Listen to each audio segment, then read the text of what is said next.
અને આંકડાઓ લખ્યા હોય તો સારી ઇમ્પ્રેશન પડે, અહીંયા થોડીક હાઇલાઇટ કરીને પાછા આંકડા છે એ સાચા હોવા જોઈએ, આંકડા ખોટા હોય ભેગું ન થાય તો અમુકને ઇમ્પ્રેશન છે આપણી ડાઉન છે, એટલે એ નથી કરવાનું. મોસ્ટ એમપી પ્રશ્ન છે, તમને એક્ઝામની અંદર પૂછાઈ જાય એવો પ્રશ્ન કે ભારતની અંદર ગંભીર સમસ્યા અત્યારે કઈ છે, તો 8 5 ને 7 યાદ રાખવાનું છે, યાદ રાખવાનું છે, પરાયણે રાખવાનું છે. શોર્ટકટથી યાદ રહ્યા નો રહી એ આપણે જોવાનું નથી, પણ આંકડા યાદ રાખવાનું છે. એટલે આ આંકડા યાદ રાખવા ને તો હાવ શોર્ટમાં યાદ રાખી શકો. જો ટૂંકમાં આપણે યાદ રહી જાય તો, બાકી એવું કંઈ નહીં. જો 5 ને 1 6 થાય, 6 નો વર્ગ યાદ રાખી લો, 6 6 36 થાય. અહીંયા 11 યાદ છે, 11 નો 121, એકડો ને બગડો, એટલું યાદ રહે નો રહે. હવે તો યાદ રહી જાય.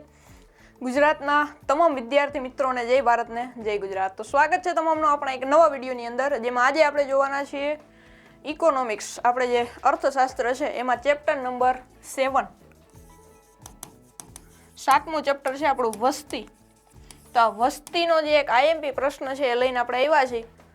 વસ્તી જે આપણે પાઠ છે, ચેપ્ટર છે ઇકોનોમિક્સનું, એ આપણને બોર્ડની અંદર એક ડીની અંદર એક પ્રશ્ન પૂછાય છે અને ઈ વિભાગની અંદર 2 પ્રશ્ન પૂછાય છે.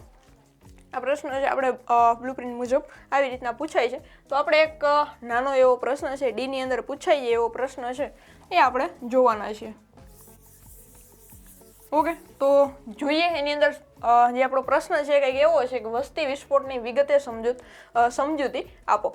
હવે વસ્તી વિસ્ફોટ છે, વસ્તીનો વિસ્ફોટ થાય છે. વિસ્ફોટ એટલે શું થાય? આપણે એક બોમ્બ ફૂટે તો કેમ વિસ્ફોટ કહીએ ને એવી રીતનું. એટલે અહીંયા વસ્તી છે ને એ ઝાઝી માત્રામાં, વધારે ટૂંકમાં વિપુલ માત્રાની અંદર વધે છે, આવું અહીંયા કહેવા માંગે છે. 1 by 1 વ્યાખ્યા સહિત જોવાના છે, કઈ રીતના પ્રશ્નની અંદર તમે લખી શકો એ તમામ બાબતો જોવાના છે. ઓકે, તો સૌથી પહેલો પ્રશ્ન વસ્તી વિસ્ફોટની વિગતે સમજૂતી. એની અંદર તો ચલિए शुरू करते हैं. ભારતમાં અતિ ઊંચો જન્મદર અને ઝડપથી ઘટતા જતા મૃત્યુ દરને કારણે વસ્તી એટલે કે વૃદ્ધિ દર છે વધે છે.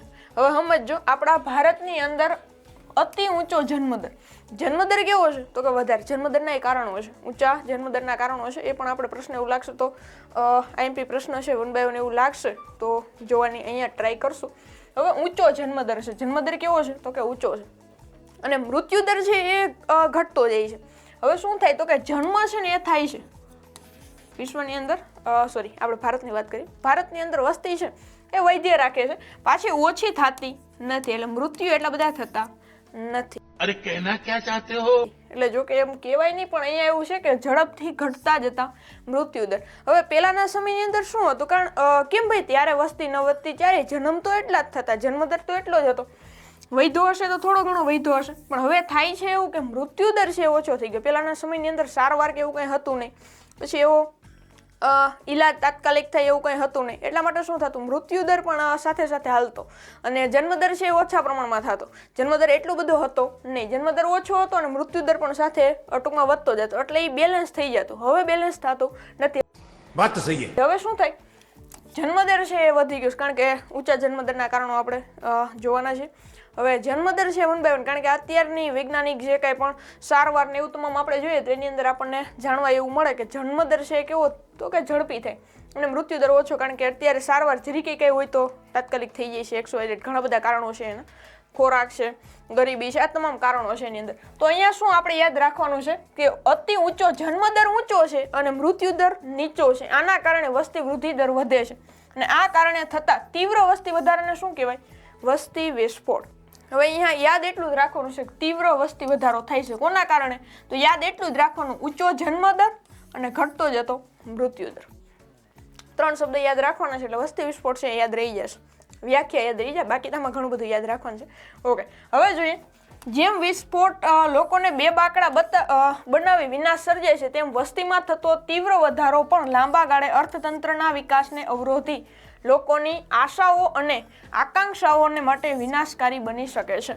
જેમ કોઈ પણ જગ્યાએ બોમ્બ ટૂંકમાં વિસ્ફોટ થાય, કેમ હમણાં દિલ્હીમાં આપણે એક બ્લાસ્ટ થયું, તો એવી રીતના બ્લાસ્ટ થાય તો ત્યાંની તમામ જે જગ્યા છે તેની આજુબાજુની તમામ વિસ્તાર છે આને 2 બાકડો બનાવી નાખે, એટલે કે તમામ લોકોને છે ગભરાટથી ટૂંકમાં ગભરાવી મૂકે, અથવા તો એવું આપણે કહી શકીએ કે ત્યાંનું જે તંત્ર છે એ તમામ વિખાવી નાખે.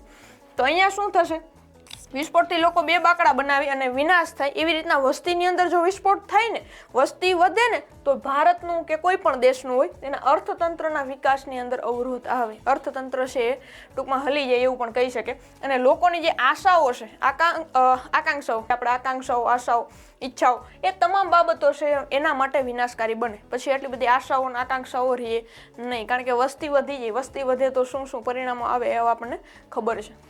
એના પછી જોઈએ વિશ્વની અનેકવિધ સમસ્યાઓ પૈકીની એક મોટી અને મુખ્ય સમસ્યા વસ્તી વધારાની છે. તેમાં પણ ભારતમાં વસ્તી વિસ્ફોટ એક ગંભીર સમસ્યા છે. મોસ્ટ એમપી પ્રશ્ન છે, તમને એક્ઝામની અંદર પૂછાઈ જાય એવો પ્રશ્ન કે ભારતની અંદર ગંભીર સમસ્યા અત્યારે કઈ છે, તો વસ્તી વિસ્ફોટ આવે છે. ઓકે, તો હવે શું યાદ રાખવાનું, વિશ્વની અનેકવિધ સમસ્યાઓ પૈકી વિશ્વની અંદર ઘણી સમસ્યાઓ છે, ગરીબી છે, બેરોજગારી, આ બધી ઘણી સમસ્યાઓ છે, ભ્રષ્ટાચાર છે. તેની તમામ પૈકીની એક મોટી અને મુખ્ય સમસ્યા કઈ, તો કે વસ્તી વધારો. ઓકે, તો વસ્તી વિસ્ફોટ છે ગંભીર સમસ્યા છે. એના પછી ભારતની વસ્તીના આંકડાઓ જોતા ભારતમાં 1931 થી okay 1 by 1 A few moments later. 1931 થી 2011 સુધી વસ્તીમાં સતત વધારો થઈ રહ્યો છે, તે સ્પષ્ટ થાય છે. 1931 થી 2011. હવે તમને ખબર હશે 2011માં આપણી છેલ્લી વસ્તી ગણતરી થઈ હતી. ગણતરી થઈ હતી 2011માં. પછી 2021માં થાય એમ હતી, જે આપણે કોરોનાના લીધે બંધ રહ્યું હતું. પછી થોડાક ટાઈમ પછી ચાલુ થઈ હતી. જેના આંકડા છે એની અંદર આપણે એડ નથી થયા. અહીંયા 1931 થી 2011 સુધીનું કીધું છે, સતત વસ્તી વધારો થયો. તો 1931 થી 2011 સુધી આપણને ટૂંકમાં વસ્તી વધારો જોવા મળ્યો છે. ઓછું થાય એવું ક્યાંય જોવા મળ્યું નથી. હંમેશા વસ્તી છે એ વધે જ જાય છે. આપણે ભારત છે વસ્તી વધારામાં ખૂબ જ આગળ નીકળી ગયો છે. એના પછી જે 1951માં ભારતની વસ્તી 36.1 કરોડ હતી. હવે તમને એવો પ્રશ્ન પૂછે કે 1951માં જ્યારે આપણે વસ્તી ગણતરી થઈ ત્યારે કેટલી હતી, વસ્તી કેટલી હતી, તો કે 36.1 કરોડ હતી. અને 2011માં કેટલી થઈ, 121.02 કરોડ થઈ. પેલા 36 કરોડ હતી ને પછી 121 કરોડ થઈ ગઈ, 121.02 કરોડ. તમને એવો પ્રશ્ન પૂછાય કે 1951માં કેટલી હતી અને 2011માં કેટલી હતી, તો આ યાદ રાખવાનું છે. અર્થાત 60 વર્ષમાં, અહીંયા આપણે 51 થી 11 એટલે કે 60 વર્ષની અંદર ભારતમાં 85.7 કરોડ જેટલો વધારો થયો. કેટલો? 60 વર્ષની અંદર 85 કરોડ. આપણે યાદ રાખીએ, મોટું યાદ રાખીએ, 85 કરોડ જેટલું થાય, એટલો વધારો થયો. વળી ભારતમાં સરેરાશ વસ્તી વૃદ્ધિનો દર 2.5% આસપાસ રહ્યો. સરેરાશ વૃદ્ધિનો જે દર છે એ પણ વધતો જ જાય છે. આપણે 2.5% છે એની આસપાસ રહ્યો છે. એના પછી આમ વધુ વસ્તી અને વસ્તી વૃદ્ધિના ઊંચા દરને કારણે વિશેષ કરીને 1970 પછી વસ્તીમાં જે ઝડપી વધારો થયો તેને વસ્તી વિસ્ફોટ તરીકે ઓળખવામાં આવે છે. આવો પણ તમને પ્રશ્ન પૂછાઈ જાય બોર્ડની અંદર કે વસ્તી વિસ્ફોટ તરીકે ટૂંકમાં ક્યારથી ઓળખવામાં આવે છે, કયા વર્ષને. તો અહીંયા યાદ રાખવાનું છે, વધુ વસ્તી અને વસ્તી વૃદ્ધિના ઊંચા દરને કારણે વિશેષ કરીને 1970 પછી જે વસ્તી છે એની અંદર ઝડપી વધારો થયો છે. તો બીજા દેશની અંદર આ કદાચ તમે કરંટ ક્યાંય વાંચતા હોય કે એવું કંઈ હશે તો તમને ખબર હશે કે બીજા દેશની અંદર જે એક બાળક હોય એના પછી બીજું બાળક છે એના માટે એને ટૂંકમાં સરકાર છે પૈસા આપે છે. સરકાર છે પૈસા આપે છે કે આપણા દેશની અંદર છે વસ્તી વધારો.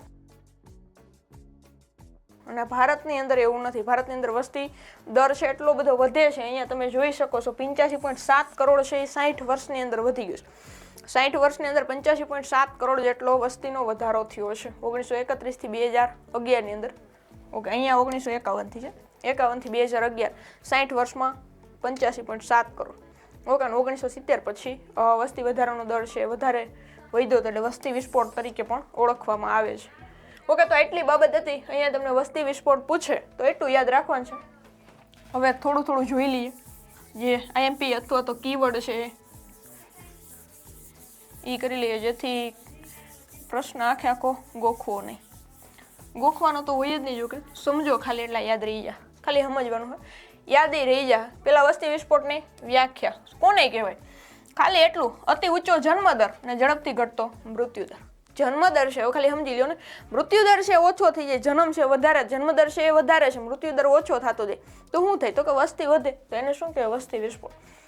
હવે બીજો પોઈન્ટ આપણે એવું યાદ રાખવાનું છે કે આ જે વસ્તી વિસ્ફોટ થાય ને અર્થતંત્રના વિકાસને અવરોધે, લોકોની જે આશાઓ છે, આકાંક્ષાઓ છે, ઈચ્છાઓ છે, આને પણ અવરોધે છે અથવા તો એના માટે વિનાશકારી બને. એક બાબત આપણે વસ્તી વિસ્ફોટની વ્યાખ્યા યાદ રાખશું.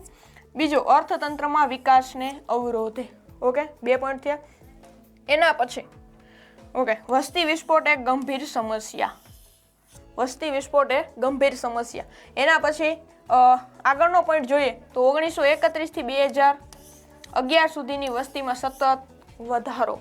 1931 થી 2011 ની અંદર. એના પછી આંકડા યાદ રાખશું તો અહીંયા આપણે 1951માં કેટલું હતું? જો કે તો કે 36.1 કરોડ અને 2011માં 121.02 કરોડ. અને વધારો કેટલો થયો? તો કે 60 વર્ષમાં 85.7 કરોડ. એટલે આંકડા છે યાદ રાખવા પડશે. 1951માં કે 1951 ની અંદર પૂછે તો કેટલા હતા? તો કે 36.1 કરોડ. 36.1 કરોડ. પછી 2011 ની અંદર પૂછે તો 2011 ની અંદર હતો 121.02 કરોડ. હવે આપણને એવું પૂછે કે 1951 થી 2011 ની અંદર કેટલો વધારો થયો? તો કે 60 વર્ષની અંદર 85.7 કરોડ. ઓકે, એટલું યાદ રાખવાનું છે. એટલું યાદ રહી જાય તો છેલ્લો એવું તમે પોઈન્ટ યાદ રાખી શકો કે 1970 પછી વસ્તીમાં સતત વધારો એટલે વસ્તી વિસ્ફોટ તરીકે ઓળખવામાં આવે છે. ઓકે, છે ને ઈઝી. હવે આમાંથી એમ કેવું કહેશે કે તમને તો ઈઝી લાગે ને, કરવું છે અમારે એટલું બધું યાદ, કંઈ યાદ નથી રાખવાનું. અહીંયા જે આપણે વ્હાઇટમાં જે આ બોક્સ બન્યું ને એટલું યાદ રાખવાનું છે એટલે પ્રશ્ન છે આપણો ક્લિયર થઈ જાય. અને આમાંથી પછી બીજું કાંઈ પૂછાય ને, એટલે આ પ્રશ્ન ન પૂછાય ને ઊંચા જન્મદરનો પૂછાય તોય તમે આની અંદરથી અમુક બાબતો લખી શકો. આ લખી શકો ને, તમને મૃત્યુદર પૂછે અથવા તો જન્મદર પૂછે તો એની અંદર તમારે પોઈન્ટમાં ઘટતું હોય તમે આ લખી શકો. આંકડાઓ લખ્યા હોય તો સારી ઇમ્પ્રેશન પડે. અહીંયા થોડીક હાઇલાઇટ કરીને પાછા આંકડા છે એ સાચા હોવા જોઈએ. આંકડા ખોટા હોય ભેગું ન થાય તો અમુકને ઇમ્પ્રેશન છે આપણી ડાઉન છે, એટલે એ નથી કરવાનું. યાદ હોય પરફેક્ટ આમને. જોકે યાદ રહી જાય 1951માં 36.1, 2011માં 121.02. આ આંકડા યાદ રાખવા ને તો હાવ શોર્ટમાં યાદ રાખી શકો. જો ટૂંકમાં આપણે યાદ રહી જાય તો, બાકી એવું કંઈ નહીં. જો 5 ને 1 6 થાય, 6 નો વર્ગ યાદ રાખી લો, 6 36 થાય. અહીંયા 11 યાદ છે, 11 નો 121, એકડો ને બગડો, એટલું યાદ રહે કે ન રહે? હવે તો યાદ રહી જાય. 1951 ને 2011 ની અંદર 60 વર્ષ થાય, કેટલો વધારો? તો આ આંકડા યાદ હોય જેમાં માઇનસ કરવાની ને એવું કંઈ ન કરો. 85.7 યાદ રાખી લેવાનું. 8 5 7 8 5 ને 7. મજા આયા.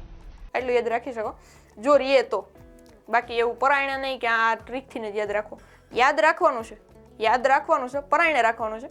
શોર્ટકટથી યાદ રહે કે ન રહે એ આપણે જોવાનું નથી, પણ આંકડા યાદ રાખવાનું છે. એટલે આ હશે ને યાદ અંડરલાઈન કરેલી હશે ને તો એ માર્ક મળી જાય. ઓકે, તો વિડીયોની અંદર કાંઈ ક્વેરી હોય તો કોમેન્ટ કરી શકો છો. બીજું કંઈ તમારા નવા સજેશન હોય તો એ પણ તમે કોમેન્ટ કરી શકો છો. વિડીયો પસંદ આવે તો લાઈક કરજો, તમારા મિત્રો સુધી શેર કરજો અને આપણી યુટ્યુબ ચેનલ સબસ્ક્રાઈબ કરવાનું ભૂલતા નહીં. મળી આવે એક નવા વિડીયોની અંદર, ત્યાં સુધી કન્ટિન્યુ રહેજો. Thank you. ખતમ. Bye bye. ટાટા.